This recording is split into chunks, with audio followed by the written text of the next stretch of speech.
अभी तक हम लोगों ने अवगाद्रों की परिकल्पना पर चर्चा किया है, उसे पढ़ा है अपने पिछले लेक्चर में। आज हम यह सीखने वाले हैं कि के उपयोग में चर्चा करेंगे गैसीय तत्वों की परमाणुकता ज्ञात करने में। तो यहाँ पे हम लोग एक शब्द देख रहे हैं, परमाणुकता। तो सबसे पहले हम लोग परमाणुकता को सीखेंगे, फिर इसको पढ़ेंगे। तो ये परमाणुकता क्या होती है, तो हेडिंग हम बनाएंगे परमाणुकता। अंग्रेजी में इसे हम लोग एटॉमिसिटी कहेंगे, एटॉमिसिटी, एटॉमिसिटी। अब ये एटॉमिसिटी या परमाणुकता है क्या चीज? तो बच्चों, जब हम किसी पदार्थ के बारे में चर्चा करते हैं तो उसका वर्ग जब हम लोगों ने बांटा था तो उसमें हमने तत्व का नाम लिया था, यौगिक का नाम लिया था।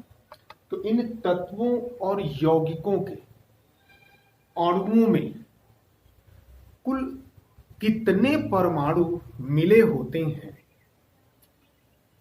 यह परमाणुकता होती है। मतलब किसी तत्व या पदार्थ के भीतर अणुओं के निर्माण में जितने परमाणु भाग लेते हैं उसे हम परमाणुकता या एटॉमिसिटी कहते हैं। नोट कर, आप यहां देखें, किसी तत्व अथवा यौगिक के एक अणु के निर्माण में प्रयुक्त होने वाले परमाणुओं की संख्या उस तत्व अथवा यौगिक की परमाणुकता एटॉमिसिटी कहलाती है। ठीक है, बहुत ही आसान है। कह रहा है कि चाहे वो तत्व हो या यौगिक हो के एक अणु के निर्माण में, चाहे एक अणु के बनने में जितने भी परमाणु हैं वो उसकी परमाणुकता कहलाती है। जैसे देखते हैं, मान लेते हैं कि हमें कुछ तत्वों को समझना है कि उसके भीतर कुल कितने परमाणु मिले हैं उसके निर्माण में। कुछ तत्वों को देखते हैं और कुछ यौगिकों को देख लेते हैं। तो आपको 3 कॉलम बनाइए, 1, 2 और ये 3। एक कॉलम में आप तत्व या यौगिक लिखिए, तत्व या यौगिक,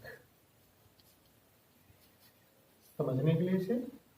दूसरे में एक अणु में प्रयुक्त होने वाले परमाणु या एक अणु में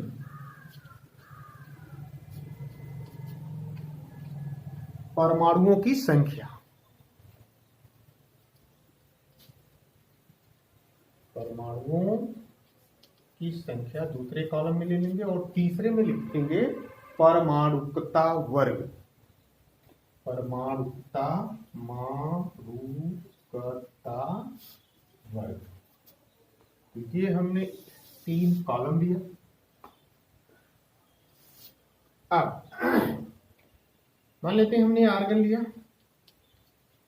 आर्गन। तो आर्गन के एक अणु में परमाणुओं की कुल कितनी संख्या होती है? तो आर्गन के एक अणु में परमाणुओं की कुल एक संख्या होती है। इसको आगे भी और भी हम लोग समझेंगे। ठीक है, हीलियम लिया, हीलियम, हीलियम। तो हीलियम एक तत्व है, आर्गन भी एक तत्व है। ठीक है, तो हीलियम के एक अणु में कुल परमाणुओं की संख्या एक ही होती है। इसको मैं के कॉलम कर लें। हाइड्रोजन के भीतर, हाइड्रोजन भी एक तत्व है कि एक अणु में परमाणुओं की संख्या 2 होती है।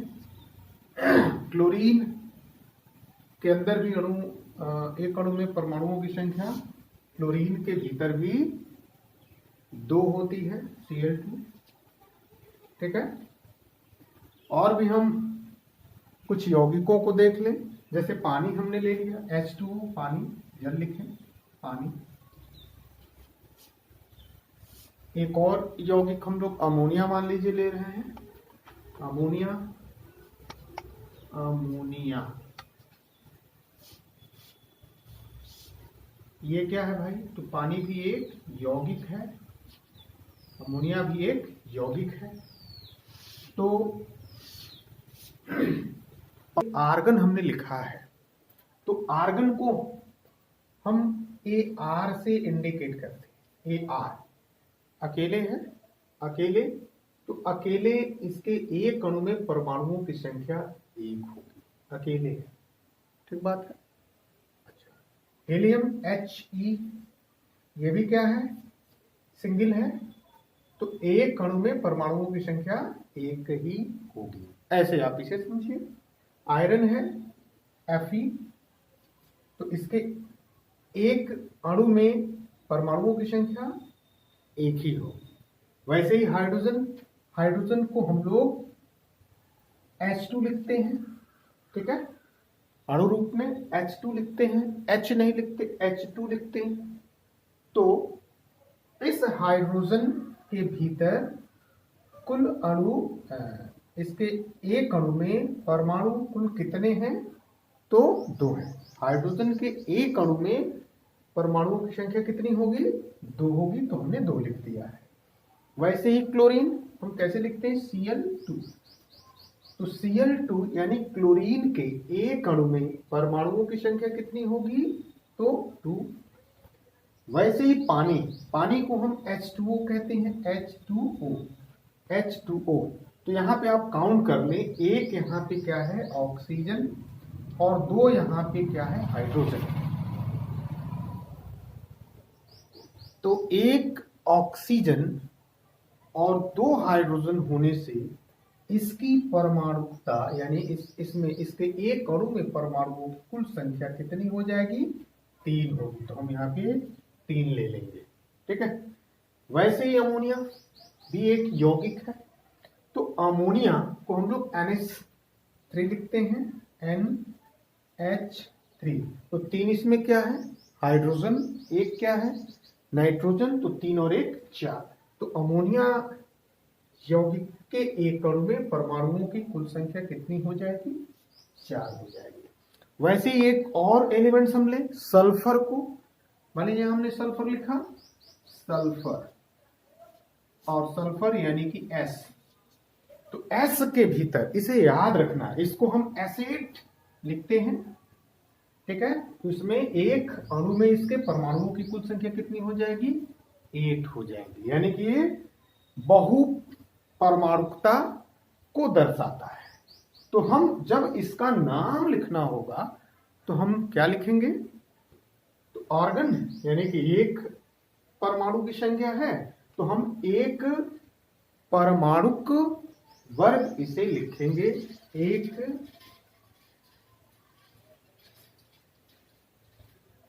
एकल करेंगे, एकल परमाणु, एकल परमाणुक, इसे हम क्या बोलेंगे? एकल परमाणुक। वैसे यहां भी एक है, इसे भी हम लोग एकल परमाणुक बोलेंगे। एक के लिए एकल परमाणुक बोलेंगे, 2 के लिए द्विपरमाणुक लिखेंगे, द्विपरमाणुक,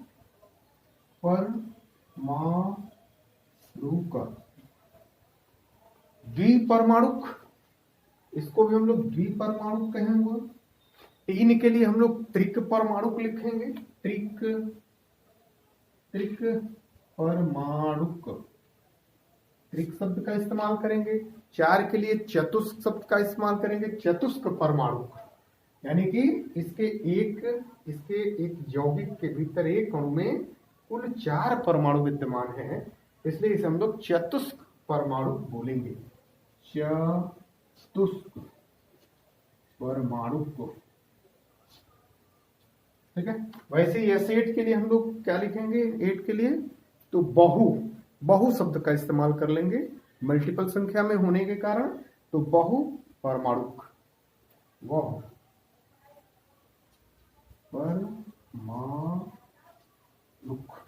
तो इस तरह से हमने क्या देखा, परमाणुकता को, परमाणुकता कहते किसको हैं, तो किसी भी तत्व के या यौगिक के एक अणु के भीतर कुल कितने परमाणुओं की संख्या है उसे हम परमाणुकता कहेंगे। और तो इस तरह से हमने अभी देखा परमाणुकता को। अब यहाँ पे हम थोड़ा समझना और भी समझने का प्रयास करेंगे कि यहाँ जो हाइड्रोजन है वो द्विपरमाणुक हम कह रहे हैं। चलिए इसको सिद्ध करते हैं। तो प्यारे बच्चों, जैसा कि हम लोगों ने पिछले लेक्चर में इस पर हमने चर्चा किया है कि जब हम हाइड्रोजन और क्लोरीन को लेकर के आपस में उसका संयोजन करा रहे थे तो हमें 2 भाग आयतन में क्या प्राप्त हुआ था, हाइड्रोजन क्लोराइड गैस मिली थी। चलिए यहाँ पे हमने ले रखा है, देखिए हाइड्रोजन गैस द्विपरमाणुक होती है, सिद्ध करना। चलिए इसको देखते हैं। तो हमने बताया कि एक आयतन हाइड्रोजन एक आयतन क्लोरीन के साथ संयोग करके 2 आयतन हाइड्रोजन क्लोराइड बना रही थी। मतलब H2 plus Cl2 is equal to 2HCl। यहाँ एक आयतन ये क्या है, हाइड्रोजन है, एक आयतन ये क्या है, क्लोरीन है, ये 2 आयतन क्या है, ये 2 आयतन हाइड्रोजन क्लोराइड है। ठीक है, इसको हमने देखा भी है। अब यहाँ पे उपरोक्त तीनों में हम क्या देख रहे हैं कि चूंकि अवगाद्रो के नियमानुसार हम लोगों ने पढ़ा था कि जब टेम्परेचर और प्रेशर दोनों क्या हो, समान, तो यहाँ भी दोनों यानी कि ताप व दाब क्या है, समान है। इसलिए अवगाद्रो के नियमानुसार इनके एक आयतन में उपस्थित अणुओं की संख्या भी क्या होगी, समान। ठीक है, अब यहाँ पे हाइड्रोक्लोरिक अम्ल के एक अणु में एक ही हाइड्रोजन परमाणु होता है। यहाँ पे ध्यान से देखो, हाइड्रोक्लोरिक अम्ल में यानी क्लोराइड में सिर्फ एक ही क्या है, एक अणु में एक ही हाइड्रोजन परमाणु होता है? ठीक है। अतः यदि हम इसे आधा अणु हाइड्रोजन कहें तो एक परमाणु हाइड्रोजन कहा जाएगा। ठीक है, अतः एक अणु हाइड्रोजन बराबर कितना हो जाएगा, 2 परमाणु हाइड्रोजन। अर्थात हाइड्रोजन की परमाणुकता कितनी हो जाएगी, 2।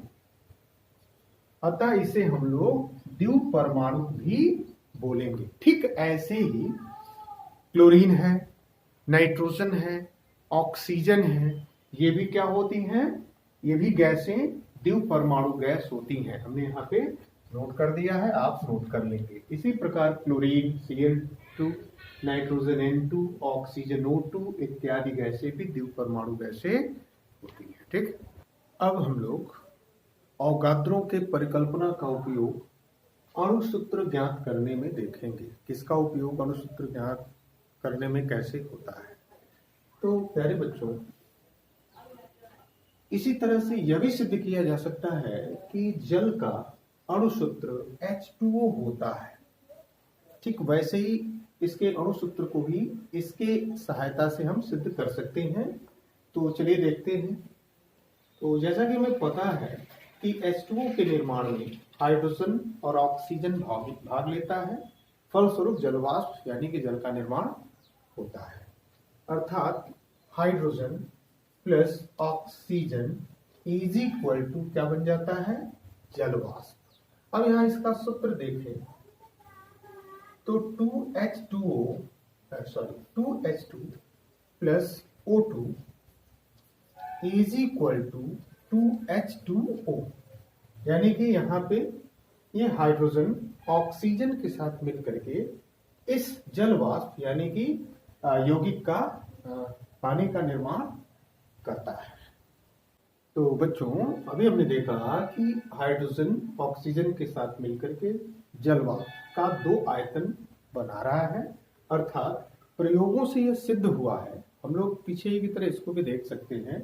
प्रयोगों से यह सिद्ध हुआ है कि ये 2 आयतन हाइड्रोजन एक आयतन ऑक्सीजन के साथ संयोग करके 2 आयतन जलवाष्प बनाता है। ठीक है, वही हमने लिखा है।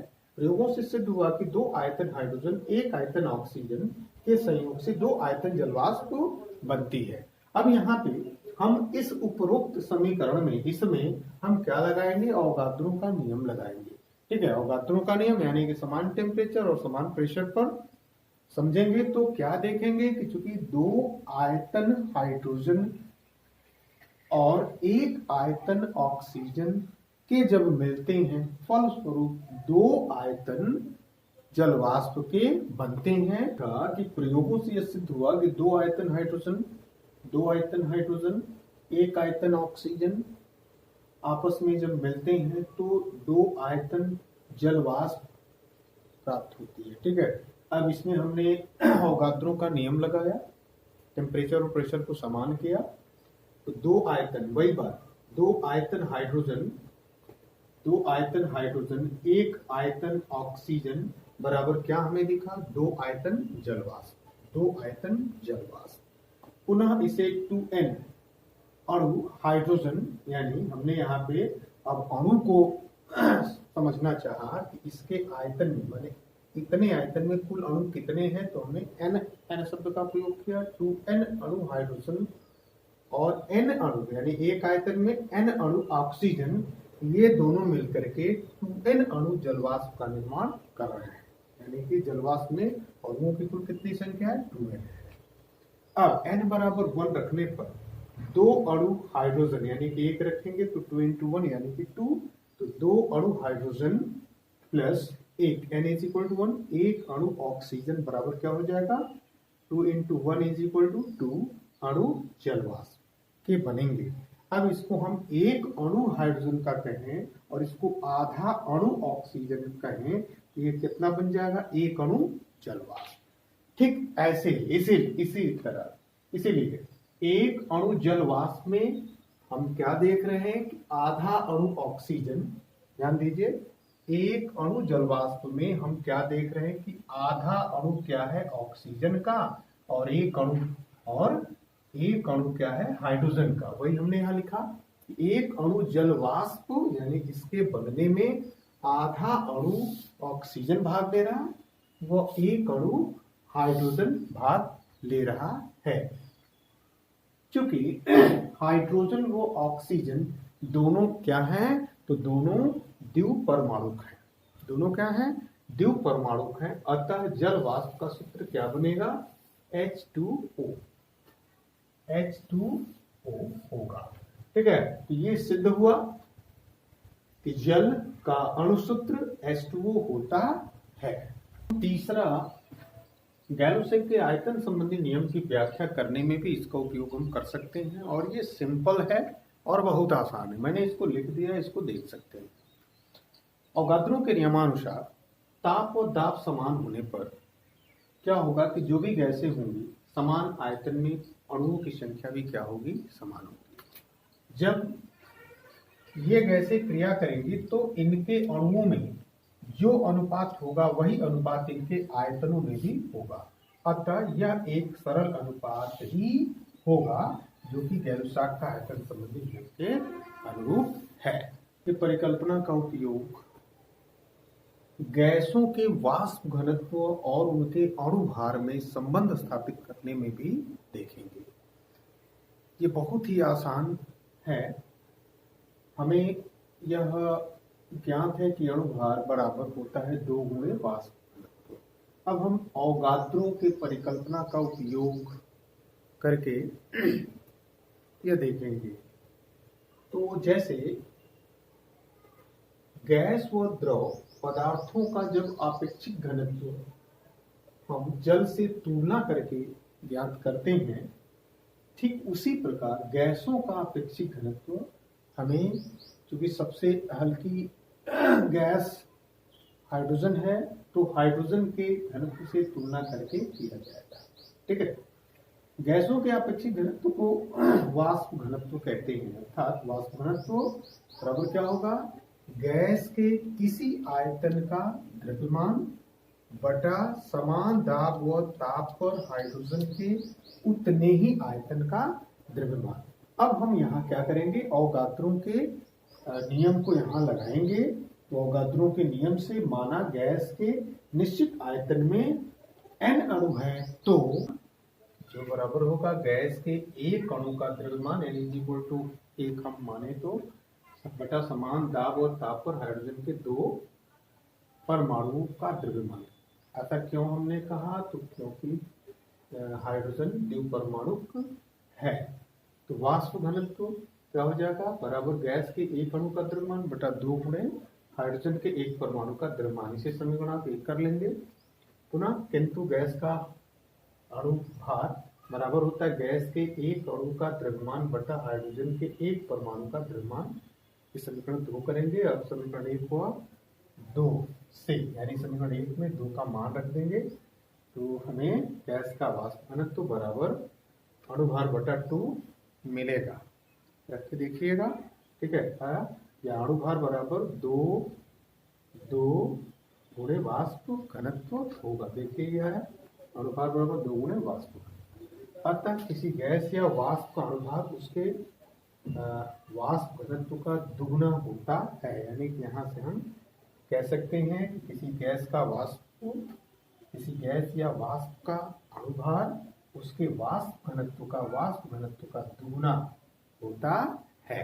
ठीक है। आधुनिक प्रयोगों के आधार पर या आधुनिक खोजों के आधार पर यह ज्ञात हुआ है कि हाइड्रोजन का परमाणु भार 1.008 होता है और अणु भार 2.016 होता है। अतः उपयुक्त संबंध का संशोधित रूप कुछ निम्न होगा। तो हम देख सकते हैं अणु भार बराबर, अब इसको हम इसमें रख देंगे, अणु भार बराबर 2.016 इंटू वाष्प घनत्व। ये चेंज हो गया है इसके आधार पर। तो इसके अगले उपयोग में जो डाल्टन ने अपना परमाणु सिद्धांत दिया था, उसका भी संशोधित रूप अवोगाद्रो की परिकल्पना के उपयोग के द्वारा हम दे सकते हैं। तो लिख लेंगे हेडिंग में, उपयोग में डाल्टन के परमाणुवाद को दृढ़ करने में। तो अवोगाद्रो के नियम से डाल्टन के परमाणुवाद की पुष्टि होती है। यानी कि जो डाल्टन ने बताया था उसकी पुष्टि होती है। इसका संशोधित रूप निम्नलिखित है। पहला, चलिए देखते हैं, हमने यहाँ पे नोट कर दिया है। इसका संशोधित रूप निम्नलिखित है जो डाल्टन ने अपना परमाणुवाद दिया था। तो इसमें क्या है कि समस्त तत्व यौगिक अणुओं से मिलकर बने होते हैं, ठीक है, राइट। और अणु स्वयं किससे, परमाणुओं से मिलकर बने होते हैं। क्लियर है। तत्व के अणु एक ही प्रकार के परमाणुओं और यौगिक के अणु भिन्न प्रकार के परमाणुओं से मिलकर बने होते हैं, ये हम लोग समझ चुके हैं। फिर यहाँ पे यदि परमाणु स्वतंत्र अवस्था में नहीं रह सकता, ये इंपॉर्टेंट है, दिमाग में रखेंगे कि परमाणु स्वतंत्र अवस्था में नहीं रह सकता, किंतु यह रासायनिक क्रिया में भाग लेता है। रासायनिक क्रिया में भाग लेने वाले पदार्थों के अणु परमाणुओं में विभाजित हो जाते हैं और फिर क्रिया कर लेते हैं। तो अवोगाद्रो की परिकल्पना के अगले उपयोग में हम लोग गैसों का आयतन और भार में संबंध को देखेंगे। इसके उपयोग के आधार पर मिलीलीटर कहेंगे होता है और यही आयतन ग्राम अणु आयतन यानी कि GMDV कहलाता है।